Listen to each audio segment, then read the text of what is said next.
Empat menteri beserta Kepala Pusat Pelaporan dan Analisis Transaksi Keuangan PPATK Ivan Yustiavandana dan para pejabat eselon 1 yang tergabung dalam Komite Koordinasi Nasional dan Pencegahan dan Pemberantasan Tindak Pidana Pencucian Uang menggelar rapat internal guna membahas penanganan transaksi keuangan mencurigakan yang terjadi di Kementerian Keuangan. Rapat tersebut seperti dikatakan oleh Menteri Koordinator Bidang Politik, Hukum dan Keamanan Mahfud MD selaku Ketua Komite Tindak Pidana Pencucian Uang melalui konferensi pers di Gedung Pusat Pelaporan dan Analisis Transaksi Keuangan Jakarta Senin 10 April menggarisbawahi bahwa tidak ada perbedaan data antara apa yang disampaikan oleh dirinya dan juga Menteri Keuangan Sri Mulyani Indrawati saat mengikuti rapat dengar pendapat bersama Komisi 11 DPR RI pada 27 Maret dan Komisi 3 DPR pada 29 Maret. Mahfud MD juga mengatakan sumber data yang disampaikan sama-sama berasal dari data agregat laporan hasil analisis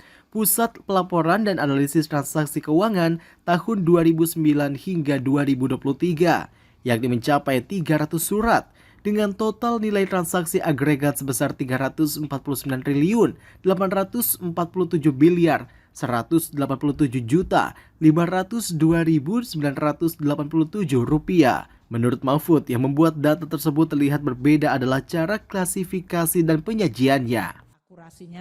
Kemenko Polhukam mencantumkan semua LHA LHP yang melibatkan pegawai Kementerian Keuangan, baik LHA LHP yang dikirimkan ke Kemenko maupun LHA LHP yang dikirimkan ke APH atau aparat penegak hukum yang terkait dengan pegawai Kemenko, dengan membaginya menjadi 3 klaster, sedangkan Kementerian Keuangan hanya mencantumkan LHA LHP yang diterima dan tidak mencantumkan LHA LHP yang dikirimkan ke APH yang terkait dengan Kementerian Keuangan.